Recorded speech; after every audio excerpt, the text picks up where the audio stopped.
सुरुवातीला मनोज दादा जरांगे आपले मराठा संघर्ष योद्धा फेसबुक आल्यानंतर छत्रपती पुतळ्याचं पूजन करतील, छत्रपती शिवरायांना अभिवादन करतील आणि त्यानंतर महाराष्ट्र आपल्या अखंड मराठा समाजाच्या वतीने जाहीर उपचाराने सत्कार करणार आहोत. छत्रपती शिवाजी महाराज की जोरदार दादांना मी विनंती करतो की आपण छत्रपती शिवाजी महाराज यांचा पुतळ्याला पुष्पहार केलेला आहे. छत्रपती शिवरायांच्या पुतळ्याचं पूजन सुरू आहे. छत्रपती शिवाजी महाराज की, छत्रपती शिवाजी महाराज की, छत्रपती संभाजी महाराज की. एक मराठा माननीय मनोज दादा जरांगे यांचा सन्मान अखंड भक्ता समाज त्यांच्या वतीने आपण करणार आहोत. माननीय शशिकांतजी भांबरे आणि संतोष आंटे यांना विनंती करतो आपण मनोज जरांगे पाटील यांचा सत्कार करावा. अखंड मराठा समाजाच्या वतीने या ऐतिहासिक क्षणाचे आपण सगळेजण साक्षीदार होतो आहोत. मनोज दादा जरांगे यांना ऐकण्यासाठी, यांना पाहण्यासाठी बरोबर आपण गर्दी केली आहे. मीडियाच्या स्टेजच्या वरती बसले प्लीज खाली या मित्रांनो, स्टँड देतो या खाली या, खाली या, खाली या. मनोज दादांचा सन्मान होत असताना अखंड मराठा समाजाच्या वतीने, नगरमधल्या तमाम जनतेच्या वतीने मनोज दादांचा हा सन्मान आपण करतो आहोत. नगरला एक क्रांतिकारी भूमी म्हणून, ऐतिहासिक भूमी म्हणून आपण सगळेजण ओळखतो. अशी ही नगरची माती आहे आणि या नगरच्या कसदार मातीमध्ये मराठ्यांचा हा संघर्ष योद्धा या ठिकाणी उपस्थित झालेला आहे. या संघर्ष योद्ध्यासाठी एका जोरदार टाळ्यांचा गजर आपण करूया. छत्रपती शिवाजी महाराज की, छत्रपती शिवाजी महाराज की. एकच मिशन मराठा आरक्षण. धन्यवाद.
आपल्या नगर जिल्ह्यात जमलेला माझ्या तमाम मराठा बांधवांना माझा मानाचा देश आहे.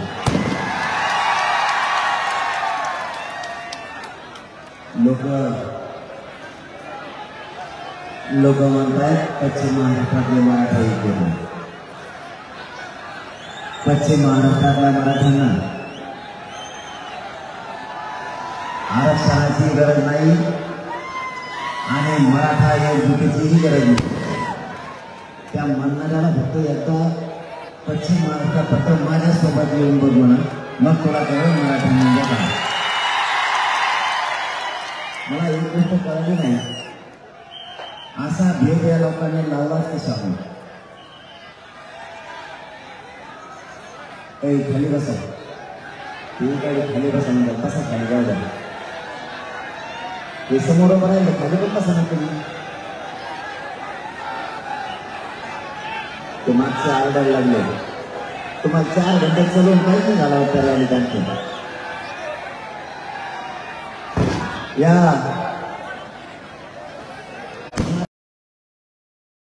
तयार नाही. मराठवाड्याचा आणि पश्चिम महाराष्ट्राचा कधी काळी काही झालेलंच नाहीये, किंवा पश्चिम महाराष्ट्र असो किंवा विदर्भ खानदेश असो, एकमेकाचं काहीच झालं नाही.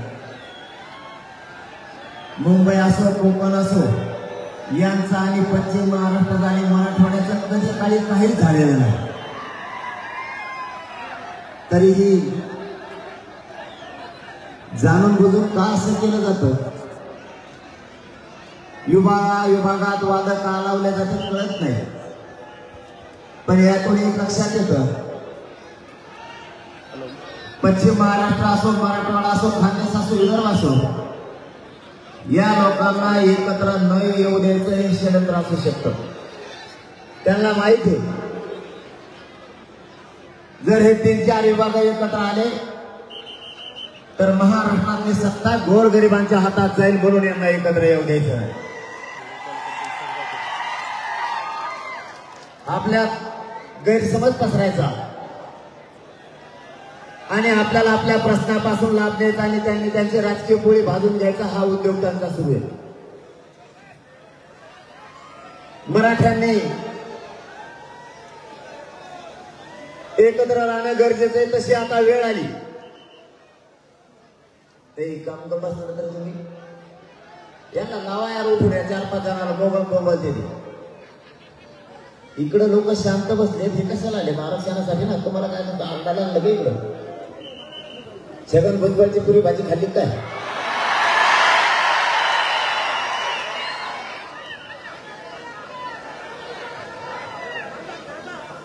त्याला तर पुरी भाजीचा तुकांडा काढला होता मॅडम.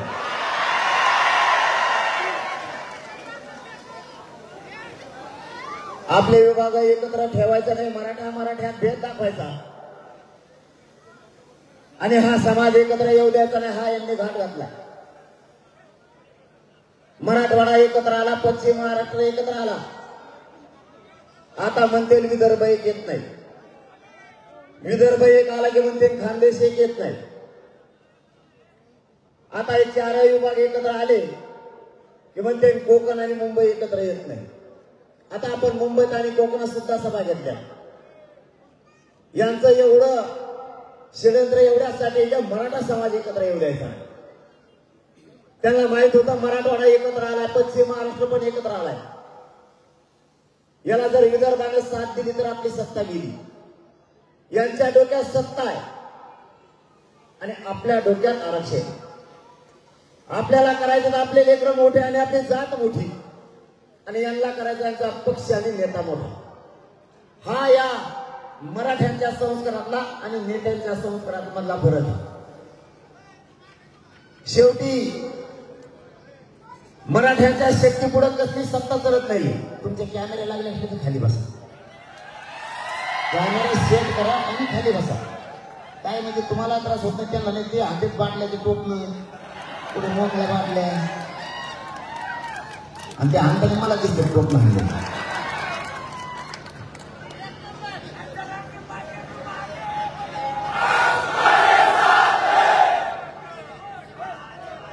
यांच्या डोक्यातलं मराठ्यांना एकत्र नाही येऊ द्यायचं षडयंत्र आपल्याला मोडायचं. शेवटी या मराठ्यांच्या बळापुढं कसली सत्ता टिकायला तयार नाही. लागेल ते षडयंत्र माझ्या विरोधात यांनी केले. त्याचं कारण होतं की मी एकच धोरण हातात घेतलंय, मराठे एक करायचे आणि मराठ्यांना आयुष्याचं आरक्षण मिळवून द्यायचे. त्यांच्यात आणि आपल्यात एकच फरक आहे, मायबाप मराठ्यांना. त्यांना त्यांचा पक्ष आणि नेता मोठा करायचा आहे आणि तुम्ही सुद्धा त्या चुका केल्या आतापर्यंत. सगळे जबाबदार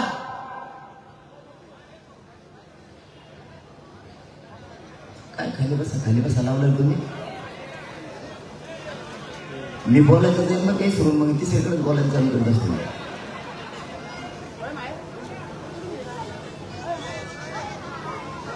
आपण सगळ्यांनी या लोकांना निवडून दिलं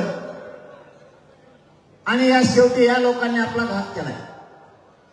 तुमच्या लक्षात नाही आलं काय घडलं. तुम्ही ज्या पक्षातल्या नेत्याला मोठं केलं, त्या पक्षातला नेता आज मराठा आरक्षणाच्या आणि मराठा समाजाच्या विरोधात बोलायला लागला. कारण याला दोषी तुम्ही आहेत. तुम्ही जर यांना डोक्यावर घेतलं नसतं तर आज पोरं आपले आयुष्यापासून आणि भविष्यापासून लांब गेलेच नसते. तुम्ही आणि आम्ही काही गोष्टी समजून नाही घेतल्या. प्रत्येक वेळेस आपल्याला भावनाशीर करायचं आणि भावनेच्या आरे आपण जायचं आणि आपल्या लेकराच्या आयुष्याचं वाटोळं करायचं. याला जबाबदार आपण स्वतः आहे. यांनी त्यावेळेस नातं जोडायचं, त्यावेळेस आपल्याला भावनिक करायचं आणि राजकारणात निवडून यायचे. एवढाच उद्योग त्यांनी केला आणि आपण सुद्धा त्यात फसलो गेलो. तुम्ही त्यांना इतकं मोठं केलं की त्यांच्या 20-25 पिढ्या जरी बसून खाल्ल्या तरी उडू शकत नाही, इतके ते श्रीमंत झाले. आणि त्यांना तुमच्या श्रीमंती इतकी मस्ती आणि मगरुरी आली की आज तुमच्या लेकराला लागणार आरक्षण देण्यासाठी ते विरोध करायला लागला. बघा आपल्या चुका आपल्याला किती भोगायला लागल्या. जी वेळ कधीच मराठ्यावर येणार नव्हती ती वेळ आज मराठ्यावर आली. वंचित राहणार नव्हता त्याच गोष्टीपासून मराठ्यांना वंचित राहायची वेळ आली. याचं मूळ कारण आहे या लोकांना आपण मोठं केलं, तेच लोक आज आपल्यावरती पडले. आपण काम करताना समाज डोळ्यासमोर नाही ठेवला किंवा मुलगा नाही ठेवला. आज तुम्हाला सांगतो, तुम्ही मोठे केलेल्या सगळ्या पक्षातल्या नेत्यांचे पोरं आणि ते नेते यांना तुमची कसलीच आवश्यकता राहिलेली नाही. आता उघड्यावर द्या. आपल्या मुलांना जर शिक्षण द्यायचं असलं, उच्च शिक्षण द्यायचं असलं, नोकरी द्यायची असली, अधिकारी बनवायचं असलं, त्याला नोकरदार वर्गात घालायचं असलं, त्यांना केंद्रीय कॉलेज पाहिजे असले, त्या पोराला इंजिनियर, MBBS, डॉक्टर व्हायचं असलं, नाही होत आहे. कारण खरा अर्थाला हे राजकारणी लोकांचं आरक्षणाच्या मध्ये आलं. आपल्या मराठ्यांचं वाटोळं करायला ह्या सगळ्या पक्षातले नेते जबाबदार. किमान अशी संधी येत नाही आता तरी जागेवर. मायबापावर तुम्हाला हात जोडून सांगतो, आपल्या लेकराच्या पाठीशी उभा राहायला कोणी नाही राहिलं बरं का. इतकी भयानक वेळ येऊन बसली की ज्या हरामखोर अवलादी आपण मोठ्या केल्या तेच आपल्या लेकरांच्या मुंडक्यावर पाय द्यायला निघाला. माझ्या मराठ्यांना माझं या अहमदनगरच्या भूमीतून आव्हान, बस करा आता घरी बसायचं.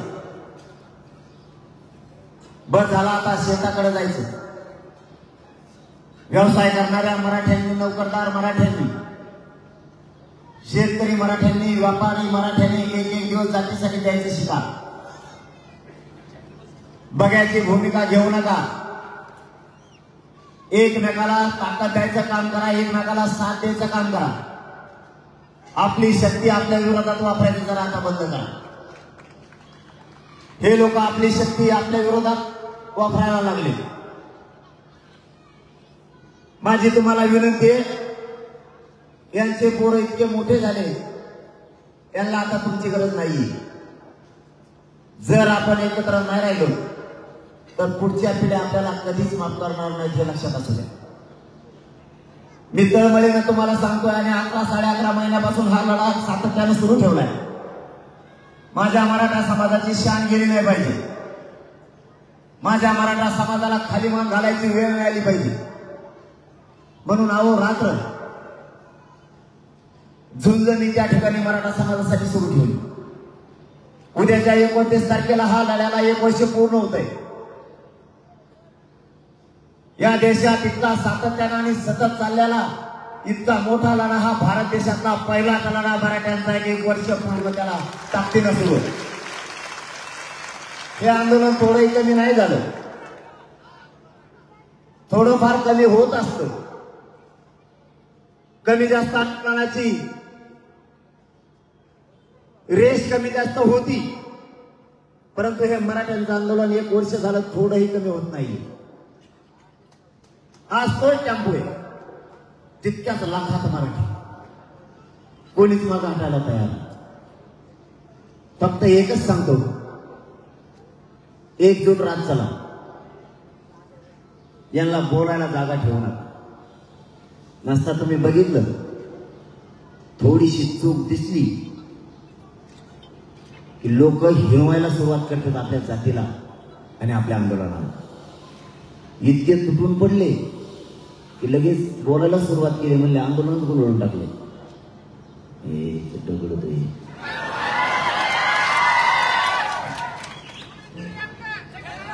अरे मी काय सोपा आहे का बोलवून टाकायला? मला काही 1 लाख लोक असले तरी मी लढत असतो, 10 असले तरी लढत असतो. मी बांधावरचा माणूस आहे. मी सोन्याचा ते चमचा घेऊन नाही चालणार आलो. मी बंगल्याला नाही दिली. बंगल्यावरच दारात उभा केले त्या मराठ्याच्या चपला सगळ्यात पाय पडेल मराठ्याच्या. नेत्याची मस्तीच उतरली. त्यांचेच नेते त्यांच्याच एकमेकाला म्हणतात. आता मीडियात म्हणायला लागले, पण आधी नव्हती म्हणून. आता म्हणतात नाही जमिनीवर आणलाय पोरांनी सगळ्यांनी.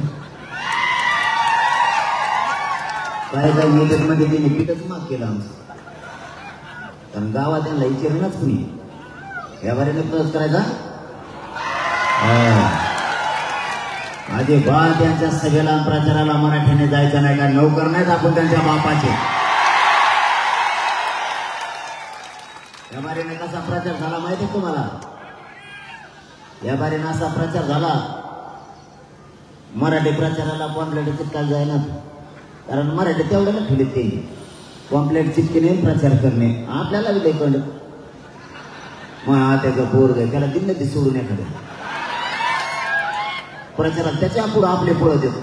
त्याच्यापेक्षा जास्त सांगत येतो आपले समजू. आमचा साहेब असा आहे, आमचा साहेब कसा आहे.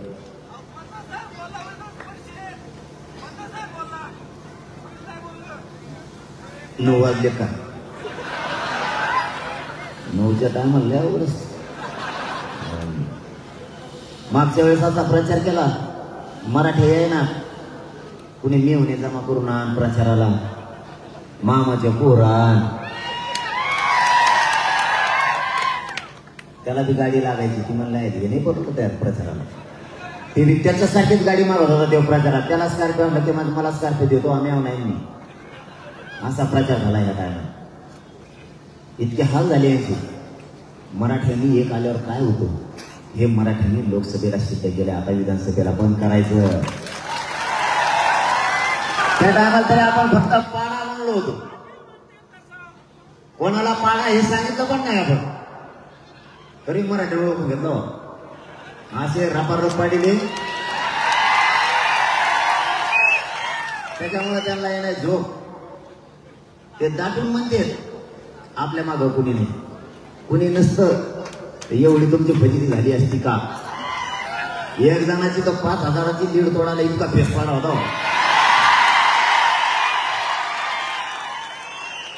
तो पण मराठीच्या नादी लागल्यावर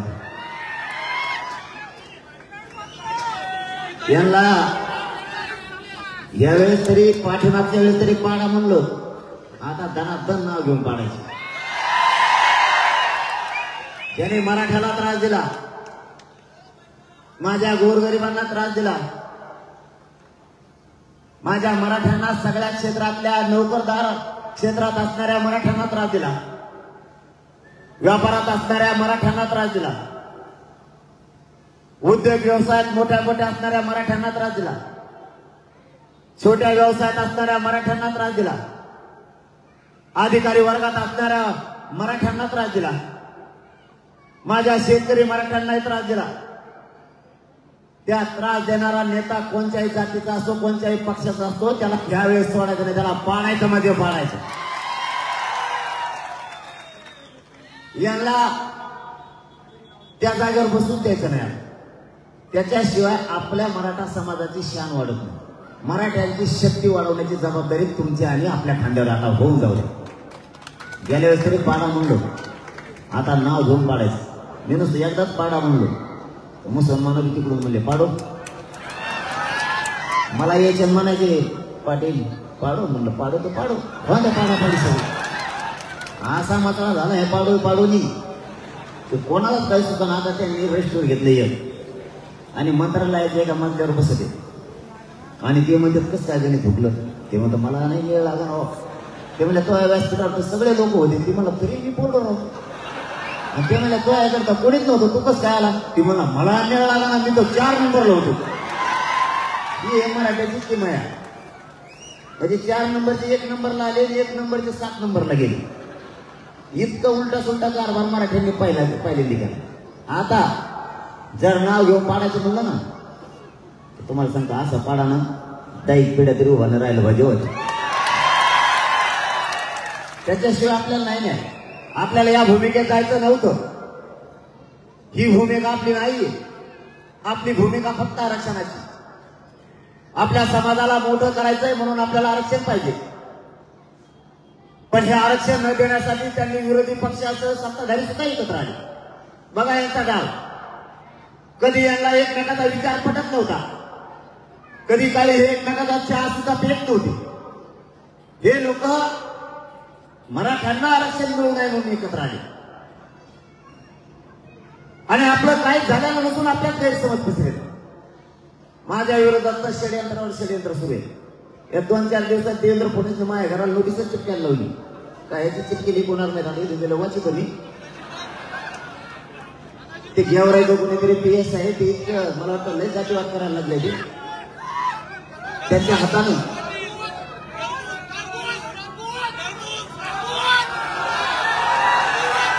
माझ्या हाताचे तुमच्याच हातात घ्या बरे. कोणाला कुठं पाठायचं हे मराठ्याच्या हातात घ्या बरे. दुसऱ्याच्या हातातच नाही. विनाकारण काहीच नाही केलं तरी नोटीस. त्या नोटिसात इतक्या झाल्यात ना मग PhDची होची आली हो. PhDचं तिकीट असते तसे ते वाचू सुद्धा कदावलं मी. बरं इतकं काय मागं लागावं. मी असं काय वाईट केलं. गोरगरीब मराठ्यांच्या पोरांना आरक्षण मागितलं म्हणून तुम्ही माझ्या मागा लागला. मी काय केलं ते तरी मला सांगा. माझा नेमका दोष काय. तुम्ही तुमच्या जातीला आरक्षण दिलं त्यावेळेस मराठ्यांनी आनंदानं बघितलं. मी माझ्या मराठा समाजाला आरक्षण मागतोय. आज गावाची गावं मराठ्यांच्या कुंडीत निघायला लागली.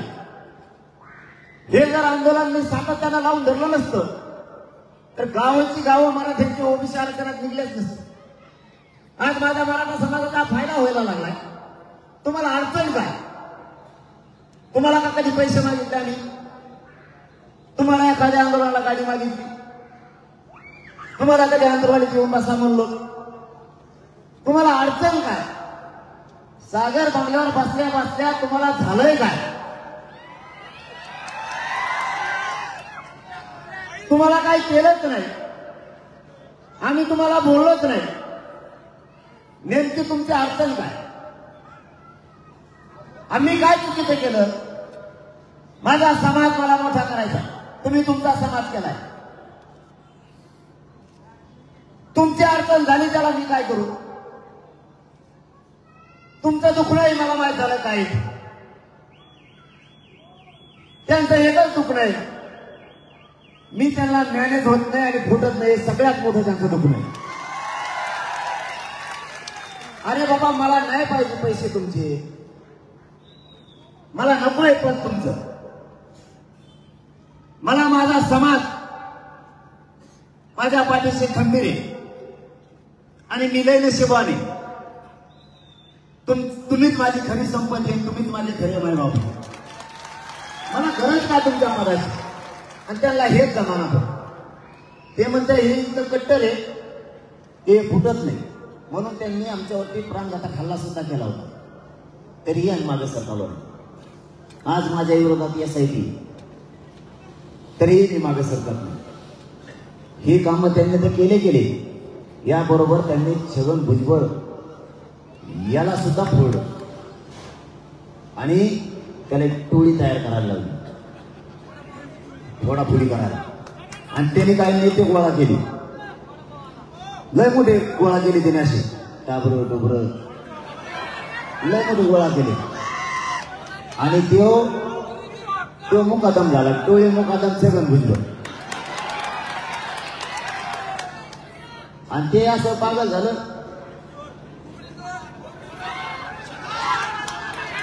हे कोण आहे नवीन?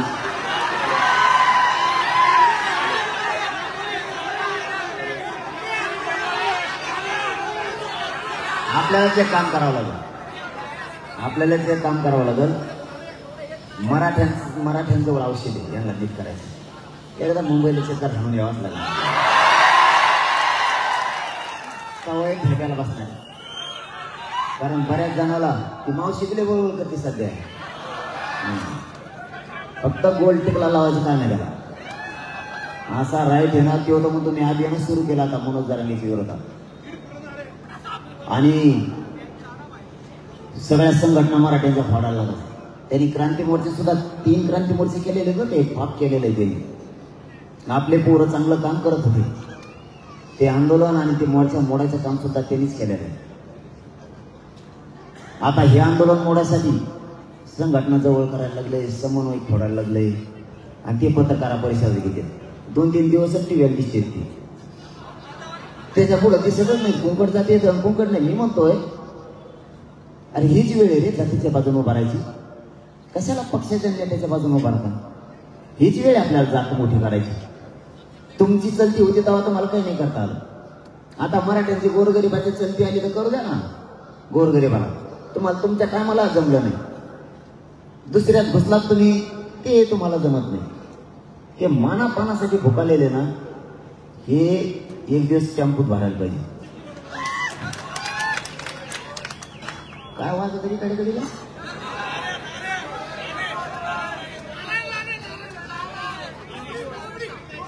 वाजू नका ना. आपल्याला आपल्या समाजासाठी काम करावं लागणार. मी काहीच केलेलं नसून इतका त्रास द्यायला सुरुवात केली. ते तर केलं छगन भुजबळच्या माध्यमातून, त्या दरेकरच्या माध्यमातून अभियान सुरू केलं. परत काही संघटनांच्या माध्यमातून केलं, काही समन्वयकाच्या माध्यमातून केलं. मी केलंय काय? मराठ्यांना आरक्षण मागितलं. मराठा पूर्वीपासून ओबीसी आरक्षण आहे. आमच्या जातीचं आयुष्याचं वाटोळं झालंय. आमच्या हक्काचं असणारं आरक्षण आम्ही मागतोय. ते देण्यासाठी तुमचं एवढं मोठं षडयंत्र. अरे बाबा,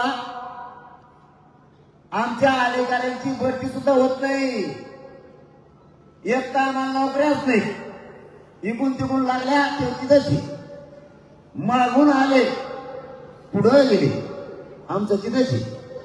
तीच खुर्ची जस का भिवंचित केली त्याला हालतच नाही. आमची पडतीच होत नाही.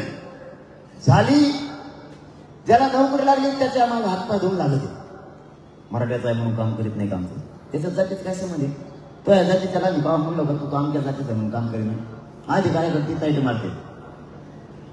आपला शिक्षक असला तरी वर्गणीती गणपतीची देत नाही. मराठ्याचा आहे काय म्हणून द्या ना. ही काय भाषा आहे? महसूल क्षेत्रात जर मराठ्यांचं असलं, आम्ही तुम्हाला म्हणलो कधी, मराठ्यांमध्ये एक गोष्ट लक्षात ठेवा, जात वाचवायचा शिका, मनात परिवर्तन करा. हे त्यांच्या बाजूने उभा राहतात नोकरदार वर्गाच्या. आपली जात नोकरदार वर्गाच्या बाजूने उभा राहत नाही, म्हणून आपले लोक सुद्धा संपायला लागलेत आणि एकमेकाला साथ देत नाहीये. इथून पुढं कोणत्या अधिकाऱ्यांना, कोणत्या सामान्य मराठ्यांना, व्यावसायिक मराठ्याला त्रास द्यायला लागले ना, एकमेकाने ताकदीने त्यांच्या पाठीमागे उभा राहायचे. लक्षात असते. कारण बळ द्यायचं शिकत चला. आता ह्या 8-10 महिन्यात कमी झालाय. मी म्हणत नाही जास्त करून आता ते मराठ्याचा आहे का, कारण कमी केले. कारण मराठी सुद्धा आता ताकदीने मदतीचं जायला लागले आणि जायचं शिका. आपली भूमिका आपली जातीतली शक्ती वाढवणे, त्यांनी त्यांची वाढवली. मी आजही अहमदनगर जिल्ह्यातून सांगतो, मला आणि माझ्या समाजाला राजकारणात नाही जायचं. आमचा तो पिंड नाहीये. आमची भूमिका आहे आरक्षण समाजाला मिळवून द्यायचं आणि समाज मोठा करायचा. आणि तुम्ही जर नाही दिलं तर आमच्या पुढं पर्याय नाही. मग करायचं का? जर यांनी आरक्षण नाही दिलं तर राजकारणात गेल्याशिवाय पर्याय नाही. सत्ता आपल्याला कब्जात घ्यावंच लागणार आहे, त्याच्याशिवाय पर्याय. आणि हे सगळ्यांचं म्हणणं आहे. आता मराठ्यांचं म्हणणं आहे, सामान्य दलित बांधवांचं आहे, सामान्य मुस्लिमांचं आहे, 12 बलुतेदारांचं आहे. होंद्यामध्ये द्यायला कारण गोरगरिबाची ही आलेली लाट, ही 75 वर्षात गोरगरिबाची लाट आली, असली लाट राज्यात आणि देशात कधीच आली नव्हती. ती मराठीने आली. सावध राहा, आरक्षण मिळवायचं. बाकीच्या षडयंत्राचं तुम्ही टेन्शनच घेऊ नका. मी 1-2 दिवस ऐकतो कसं षडयंत्र एक ऐकतो, आणि मला आदल्या दिवशीच माहिती होतं कोण कोण काय काय षडयंत्र करायला लागले. दरेकरची बैठक कोणी घ्यायला लावली आणि ह्या षडयंत्रामागे कोण आहे तुम्हाला सांगतो. 2 दिवसाच्यात आपल्याकडे माहिती येणार. कुठं बैठक झाली, कोणाच्या तिथं झाली, कशामुळे झाली, कोणाकोणाला घ्यायचं सांगितलंय त्याच्यात. आणि देवेंद्र फडणवीस खरोखर त्या षडयंत्राच्या पाठीमागं आहे का, डिटेल माहिती येणार. इथून मग कशा आलते तशी येणार. कारण त्यांच्यातली मराठे त्यांची जात जागी झाली आहे. कारण ह्या मराठ्याला गोरगरिबांचा कडवटपणा आणि कट्टरपणा बघून सगळ्याच मराठ्यांची जात जागी झाली की जर आपल्या लेकरासाठी, आयुष्यासाठी आपल्याला करायचंय तर हे आरक्षण मिळवून देण्यासाठी ज्या ज्या वर अडचणी यायला लागल्या त्या सांगितल्या पाहिजे. आणि तेही सांगायला लागले. फक्त मी नाव सांगत नाही, कारण दुसऱ्या वेळेस सांगायचंच बंद होईल. त्याचं नाव सांगितलं. त्याच्यामुळं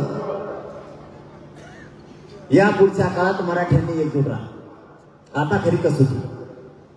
इथून मागे किती ताकदीने एकत्र राहिलं त्यापेक्षा आता आपली मराठ्यांची कसोटी लागली. जर आपलं 29 तारखेला लढायचं किंवा पाडायचं ठरलं तर तुम्हाला ताकदीनं काम करावं लागणार.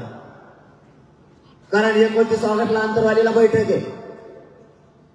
त्या बैठकीला अहमदनगर जिल्ह्यातल्या प्रत्येक गावातून माणसानं त्या बैठकीला या. कारण त्या बैठकीतून निर्णय बाहेर काढायचाय, करायचंय काय. जर पाडायचं ठरलं किंवा उभा करायचं ठरलं तर यावेळेस मराठ्यांनी 100% मतदान करायचं.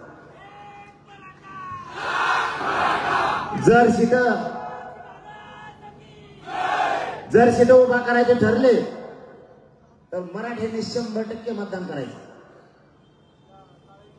एकही मत वायाला जाता कामा नये.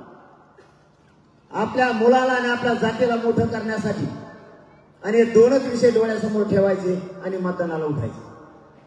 उमेदवार कोणी बघायचंच नाही. आतापर्यंत दगड कसं काम करी. जर आपण जसं 75 वर्ष त्यांच्यासाठी काही बघितलं नाही तसं एवढ्या वेळेस फक्त जातीच्या हितासाठी काही बघायचं नाही. कोणी पण असू द्या, कारण आपल्यात उमेदवार नाहीये. मी तर बेजार झालो उमेदवार ऐकू. इतका नाद राजकारणाचा असाव नाही. पहिल्यांदा बघितलं वाटलं असं कशा लफडं गाड्यात गुंतून घेतलं. माया शेजारी 150, माया गाडीतच 9 येत. मग बघा खेळा. कोणी माझ्याकडे एक गाडी आली आणि त्या गाडीतलं त्यातलं एक जण म्हणलं मला माझ्याकडे देऊन ठेवा. मग ते चांगलं आहे, मी 100% ह्यावर येईन बरं का. म्हणलं आमचं काही ठरलंच नाही. 29ला ठरलं. हा मला तवा व्हायना. आणि ते गेलं, गाडी बशीच गेलं. त्यांचे 4 जण उतरून आले मागे त्याच गाडीत. ते म्हणला मग दिले चांगलं बरं का, माझ्याकडे देऊन ठेवा. उगा त्याच्या गाडीत बसून आलतो म्हणला मी. म्हणजे बघा त्याच्या गाडी सुद्धा 6 उमेदवार होते. इतका नाद बेकार. आपली भूमिका काय. आपल्याला आपला समाज आणि आपल्या समाजाचं लेकरं मोठं करायचं. राजकारण हा आपला उद्देश नाही. समाज आपल्या डोळ्यासमोर आहे. जर कदाचित ठरलं उमेदवार द्यायचा तर कोणी देऊ द्या, तुमचं त्याचं पटत नसलं तरी मतदान करा. त्याच्याकडे बघू पण नका. त्यांनी काम नाही केलं माझ्याकडे तुमचं काम नाही करून देतो. कसा कच घोडे लावतो त्याला. जर ठरलं तर कोणीही देऊ द्या. आणि आपण ठरवलं आपली जात आणि मुलं मोठे करायचे. त्यासाठी एक उमेदवार दिला, सगळ्यांनी त्याच्या पाठीशी उभं राहायचं. आणि दुसरा इच्छुक असले पाहिजेत, नाही असं नाही. परंतु ज्या ठिकाणी समाजाचा विषय येतो त्या ठिकाणी जर सगळ्याच्या मताने एक ठरलं तर सगळ्यांनी तो मान्य करायचा. तरी तो उभा राहणार असला तर तो जातीसाठी नाही, आपल्या सोबत तो स्वतःच्या स्वार्थासाठी होता असा अर्थ काढायचा. त्याला जातीचं काही देणं घेणं नाही. फक्त त्याला निवडणूक लढवायची होती. म्हणून आपल्या सोबत आंदोलनात होता. एकदा जर आपण समाजाने सांगितलं हा, तर त्याच्याच पाठीशी उभा राहायचं. तुम्हाला तिसरा मुद्दा सांगतो. हे राजकारणी इतके हुशार लोक आहेत, हे निवडणुकीच्या टायमाला एखादा बाबाला ना देते आणि त्या बाबाला म्हणते तीर्थयात्रेला घेऊन जाय, तुला ट्रॅव्हल देतो. आणि प्रत्येक मतदारसंघातले 20-30 हजार लोक नेते. आपला समाज आहे गोळा.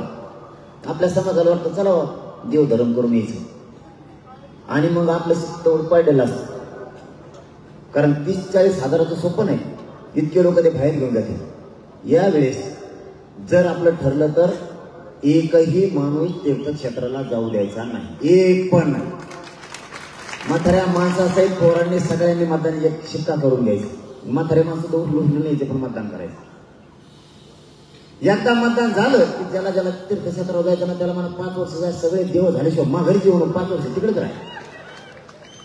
हे मध्ये ठेवायचंच नाही. हे डाव आहे त्यांचे. बोगस मतदान यायले दुसऱ्या जिल्ह्यातले त्यांच्या मतदारसंघात घालून दिले. बोगस मतदान होऊ द्यायचं. आणि आपल्या नोकऱ्याला बाहेर असणारे, कामासाठी कंपन्यात गेलेले सगळ्यांनी त्या दिवशी एका जागेवर यायचं. यावेळेस जर पलटीच करायची ठरली ना, सगळ्या जातीचे गोरगरीब आपल्या सोबत राहणार आहेत. कारण त्यांना असं वाटतंय की गोरगरिबाची सत्ता येऊ शकते आणि हे पोरग जातीवादी नाहीये. गोरगरीब सगळ्या ओबीसीचं सुद्धा कल्याण होऊ शकतं. ही 100% मुस्लिमांपासून सगळ्यांना आशा. आणि आपण कधी जातीवाद नाही केला. मी गाव खेड्यातल्या काही ओबीसीला आतापर्यंत खोले नाही, ना धनगर बांधवाला, ना दलित बांधवाला, ना मुस्लिम बांधवाला. हा नेते मात्र मी सोडत नाही, कारण ते कोणाचेच नाही, हे कोणाचेच नाहीये. त्यामुळे त्यांना मी सोडत नाही, सोडणार सुद्धा नाही.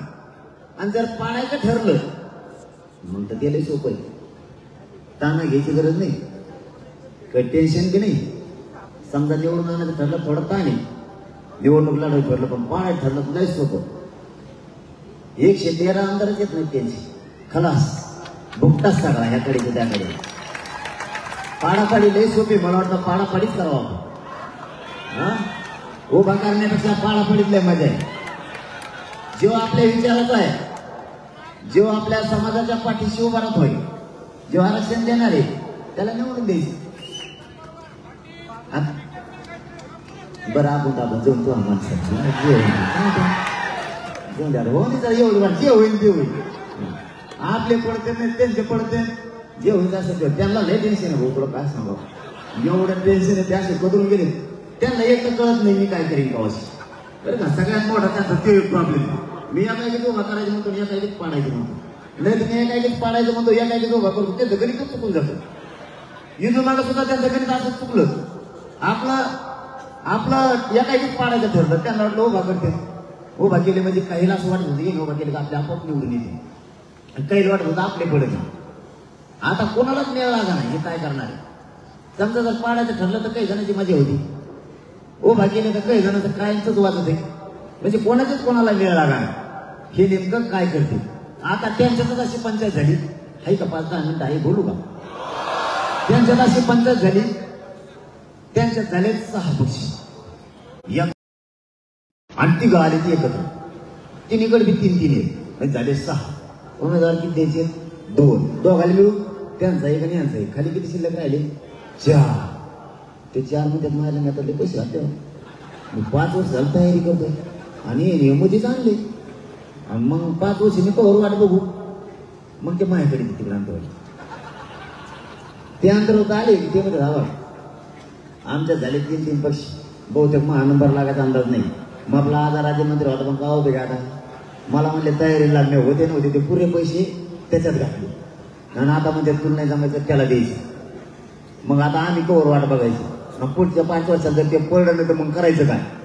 त्यामुळे आमचं संपलंच. मग त्याच्यापेक्षा असं करू आपण, तुम्हाला जे द्यायचं ते द्या आणि तेच पडेल तुमचा जेवण दगड. आम्हाला फक्त त्याची जिरायचे पाहिजे. मग त्यांचे आपल्याकडे, ते आपल्याकडे वाट बघायचे यांचं काही फाकत आहे का काय. म्हणून सांगतोय, आपला जर एक उमेदवार दिला ना तेच मान्य करायचं सगळ्यांनी. आवाजच करायचा नाही तुम्ही.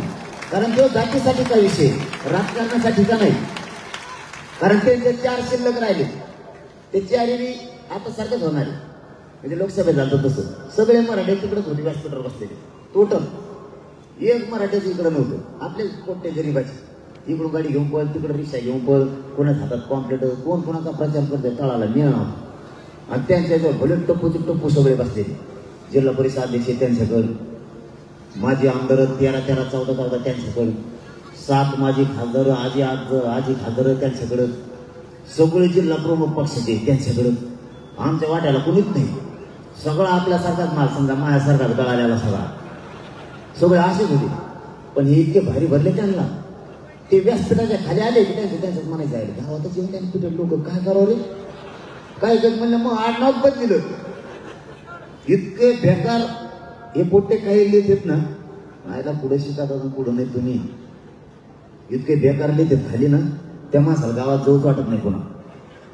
बघा, पाठीमागची लढाई झालेली श्रीमंत मराठे म्हणजे राजकारणातले सगळे मराठी एका बाजूने होते, गरीब मराठी एका बाजूने होते, तरी सोपडा साफ केला त्यांचा मराठ्याने. कारण गोरगरिबांपुढं आणि मराठ्यांच्या शक्तीपुढं कोणाची शक्ती टिकत नाही. आता यावेळेस काय होईल मला नाही माहिती, पण विचारपूर्वक दिवसभर चर्चा करू आणि त्यातून मार्ग काढू करायचंय काय. मी या शांतता रॅलीच्या माध्यमातून सांगतोय, या देवेंद्र फडणवीसला छगन भुजबळला दंगली करायच्या, दंगली होऊ द्यायच्या नाही, शांतता ठेवायची राज्यात. कारण मराठा आणि ओबीसी आपला कसलाच वाद नाही. हे काहीतरी काढी टाकायचा प्रयत्न करतील आणि वाद लावायचा आहे, यांची दाट शक्यता. कारण भाषाच तशी त्यांची. ते छगन भुजबळ नाकावर चष्मा आल्याला आणि म्हणताय त्या पुण्याला म्हणताय तलवारी का सुंटवा, तुला चष्मा दिवसला ना तलवार का ओढली तरी.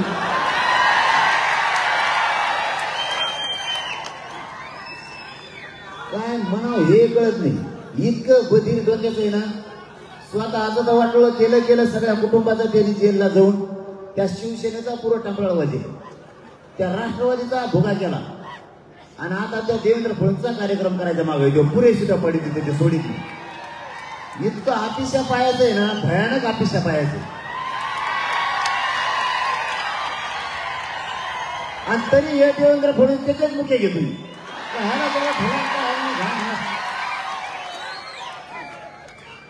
तो ज्या मतदारसंघात नाही ना त्याला देवेंद्र फडणवीस ते शिकत पाडायचं.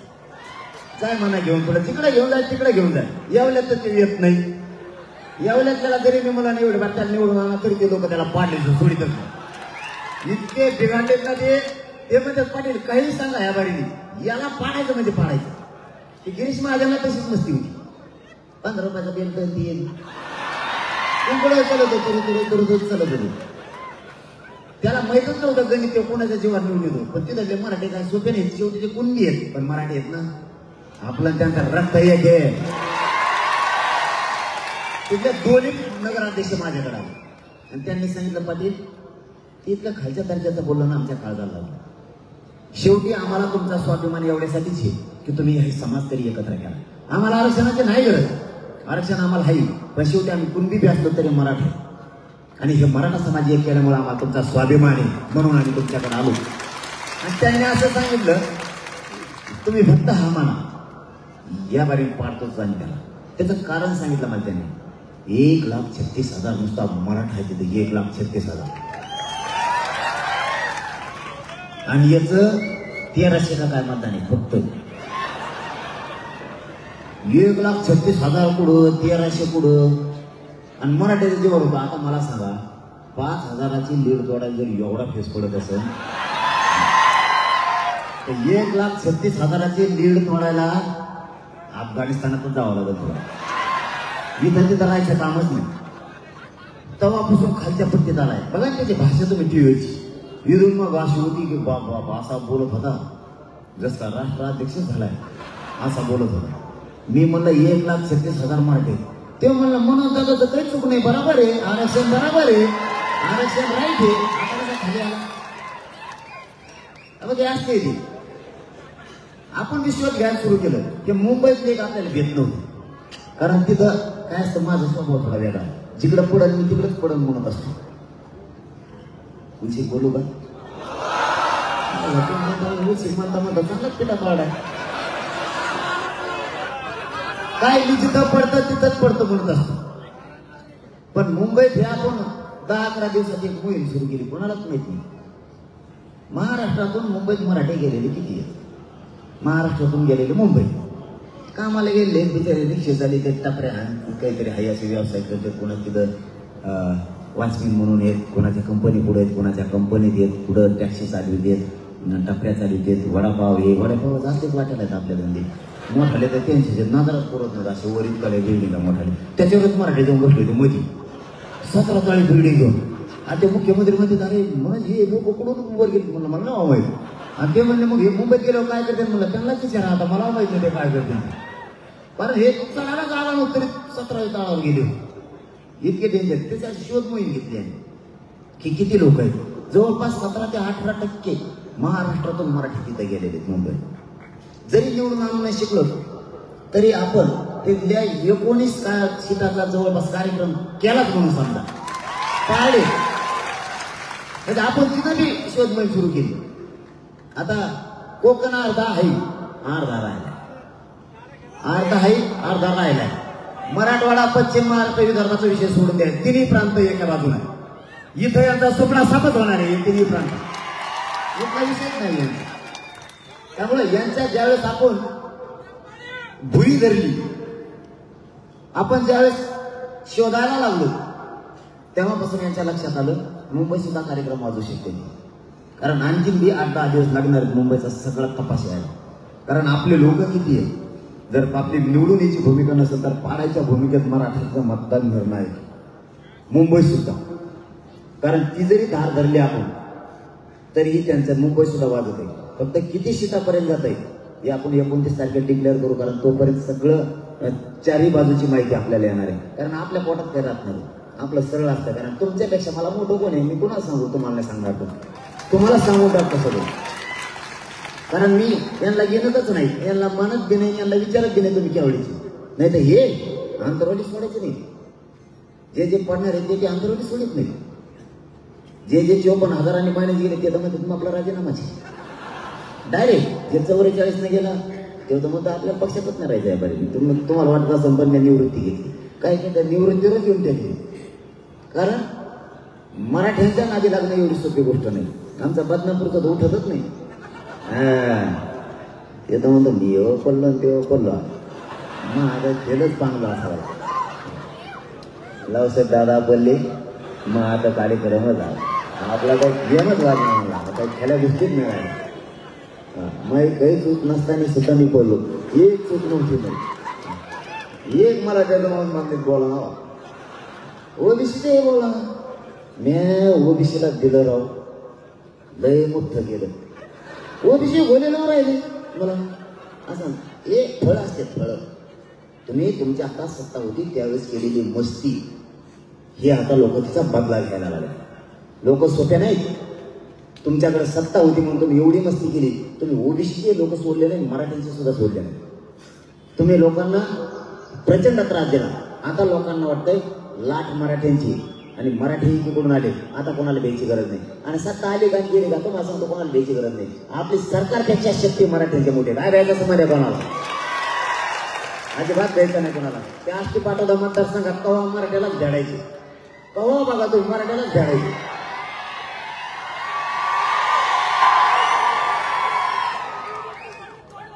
कुणी उठायचं मराठ्याला धावसायचं.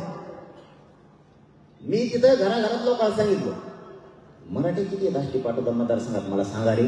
मराठी असे तुटून पडले 1,67,000 नुसते आष्टी पाटोद्यात मराठी एकटे. काय टप्पर हे कोणाच्या अंगावर यायची नाही, निवडून यायची पण तुमच्या हातात गोष्टी आहेत सगळ्या. चुका मराठ्यांनी केल्या.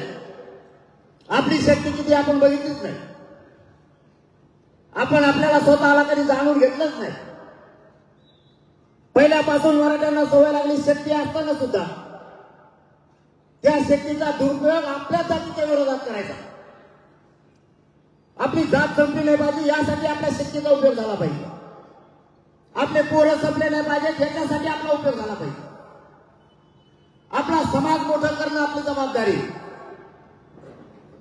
ही शक्ती त्यांच्या बाजूला उभा केली म्हणून ह्या लोकांनी आपल्यावरती अन्याय केला.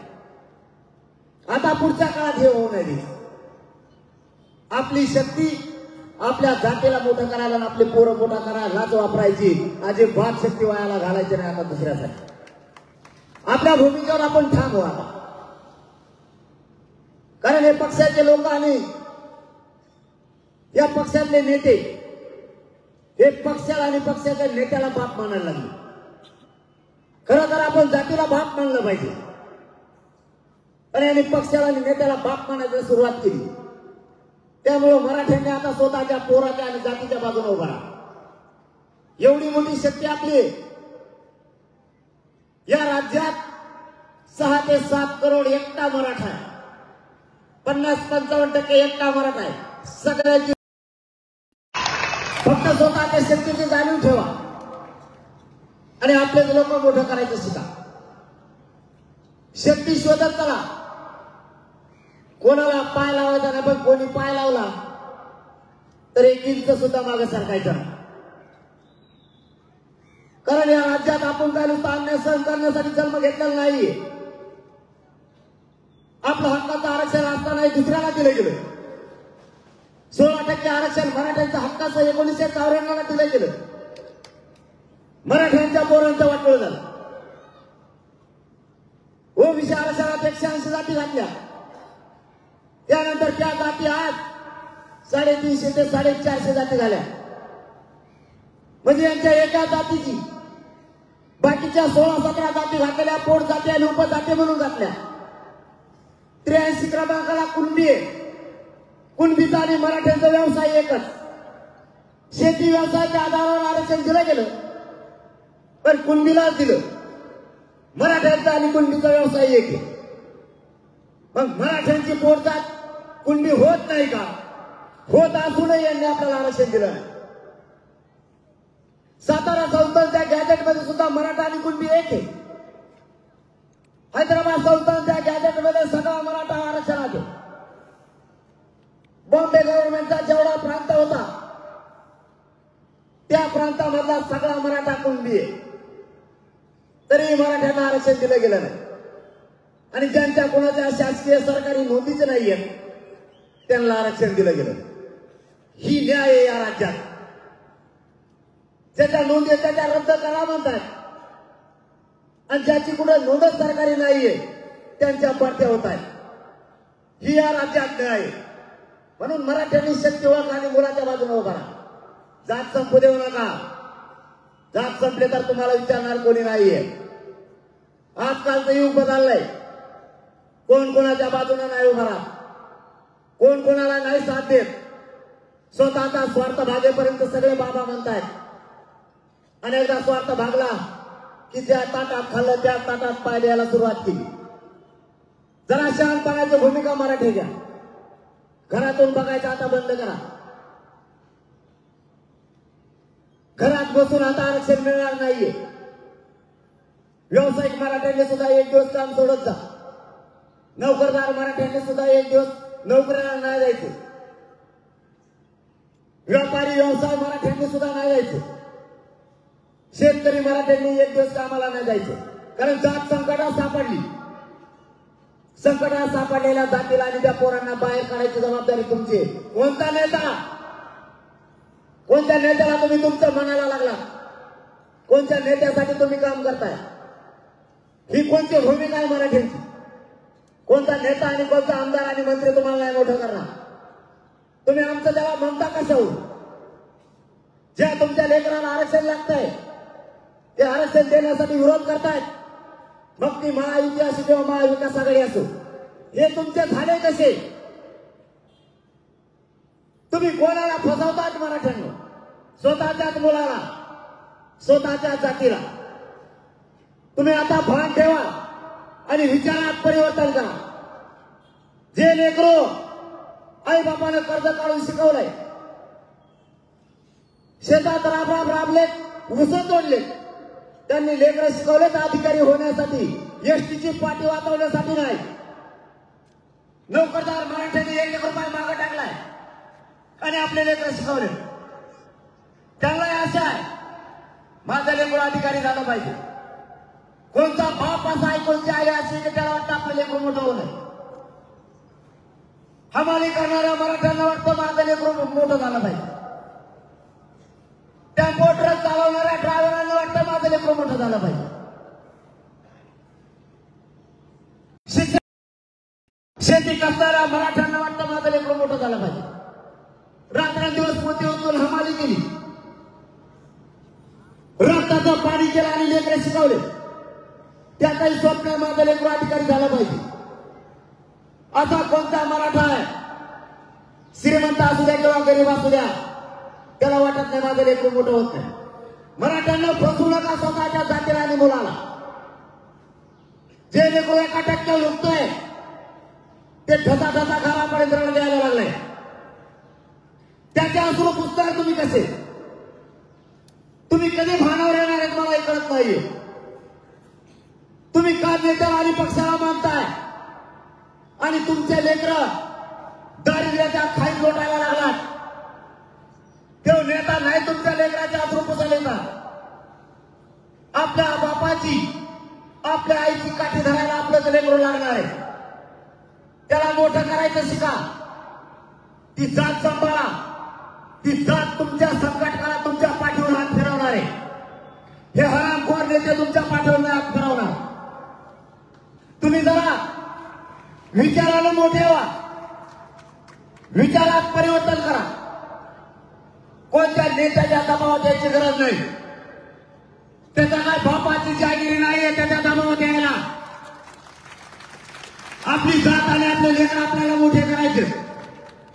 किती दिवस होता पक्ष आणि नेता. त्या पोरांना जरा जवळ घेऊन विचारून येता बघा. ऍडमिशन नाही मिळाल्यावर त्या लेकराच्या पोटात किती आग पडली. बापाने लेकराची समजूत कशी काढायची किंवा लेकराला बापाची कशी काढायची कोणालाच कळत नाही. 1% जर हुकला तर त्याला वर्षभर 2 वर्ष पण अभ्यास करावा लागतो. हे मराठ्यांच्याच वाट्याला का? मराठ्यांनी असं कोणतं पाठ केलं की हे आमच्या वाट्याला नाही. आम्ही या राज्याला मोठा करण्यात कुठं कमी पडलो? या राज्यातली सगळी भूमिका मराठ्यांनी पार पाडली. मोठ्या भावाची पाडली, लहान भावाची पाडली. आज आमचे लेकर आरक्षणासाठी आक्रोश करायला लागले तर तुम्हीच मोठे केलेले पक्ष आणि नेते तुमच्या विरोधात बोलायला लागले. मग तुमचं नेमकं कोण? म्हणून माझी तुम्हाला हात जोडून विनंती आहे. जाती का बघा. जातीचे लेकर मोठं करण्याचं काम सुरू करा. तुम्हाला जर असं तुम्ही करत राहिला तर पुढच्या पिढ्या तुम्हाला कधीच माफ करणार नाही. आता हे संकट परतून लावायची वेळ आली. याच वेळेला आता सगळ्या गरीब श्रीमंत मराठ्यांनी एकत्र या. तुम्ही जर आता बघायची भूमिका घेतली तर कोणाच्या तरी नातवाचं वाटोळं होणार आहे. कोणाच्या तरी मुलाचं मुलीचं वाटोळं होणार आहे. कोणाच्या तरी भावाचं वाटोळं होणार आहे. अशी संधी मराठ्यांना चालून येणार नाहीये. ही आता वेळ आहे मराठी मोठं करण्याची. मराठा हात आपला बाप समजा. नेता आणि पक्ष आपला बाप समजायचा मराठ्यांनी बंद करा. नाही व माझ्या समाजाच्या मदतीला कोणी यायचं. कोणाची मुलगी रडते तर कोणाचा मुलगा रडतोय. लाखाने सुशिक्षित बेकार माझ्या मराठ्यांचे पोरं झाले. आमच्या आई बहिणीच्या कंपाळाचं कुंकू आरक्षणासाठी पुसलंय. या राज्यकर्त्यांच्या आई बहिणीचं नाही. एकदा त्या घरात जाऊन बघा. ज्याने आत्महत्या केली त्याच्या घरात पाय ठुला तरी आग होत्या अंगाची. कसलाच आनंद त्या घरात नाहीये. त्या लेकराला आपला बाप नाही दिसत. बाप कुठे आहे हे विचारल्यावर त्या आईनं काय उत्तर द्यायचं? कंपाळाचं कुंकू आरक्षणासाठी जाऊन बसलं. लाखो लेकर सुशिक्षित बेकार झाले. एका घराच्या कोपऱ्यात बसायचं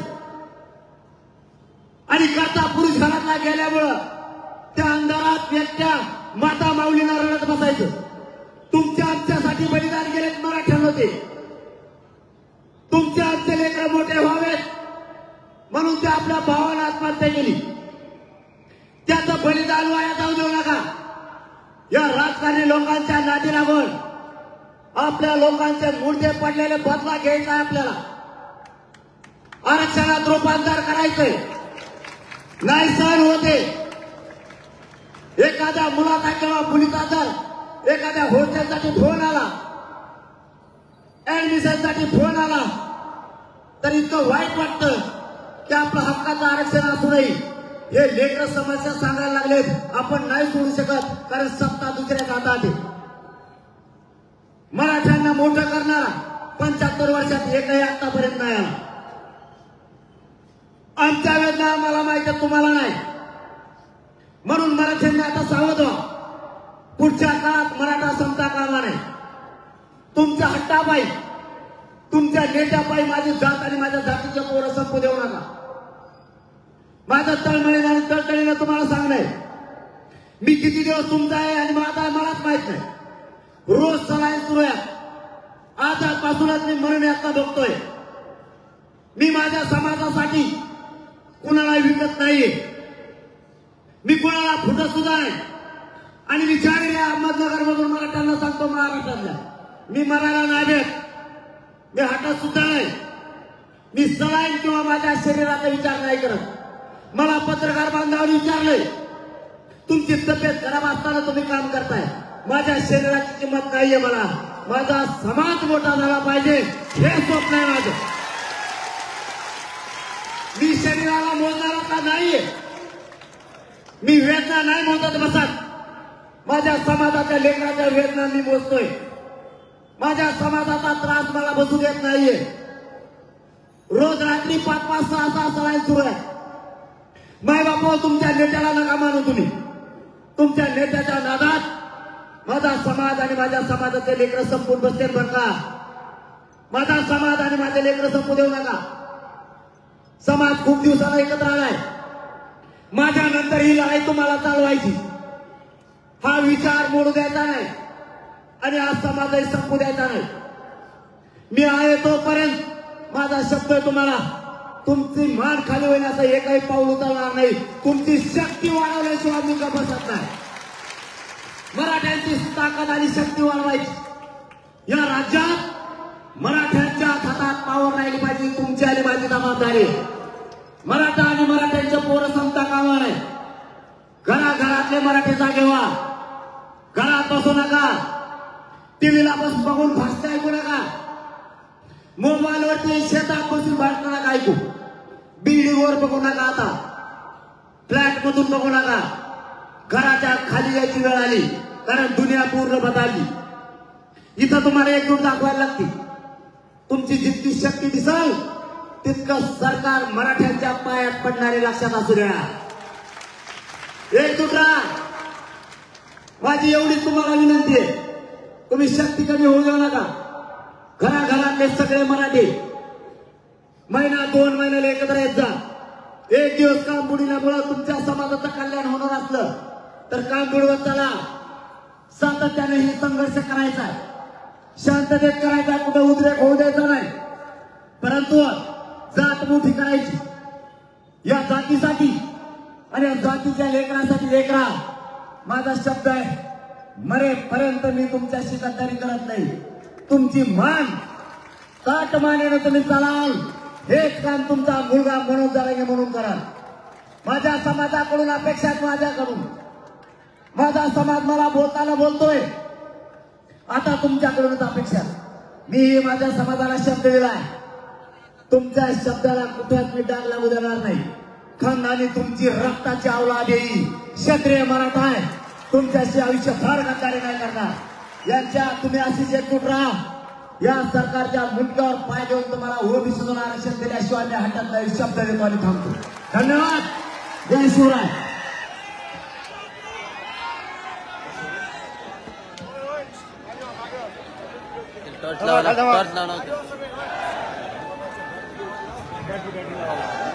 मोबाईलच्या बॅटरीला सगळ्यांना विनंती आहे, सगळ्यांनी टॉर्च लावायचे आपल्या मोबाईलचे. सगळ्यांनी टॉर्च लावायचे आणि दादाने या ठिकाणी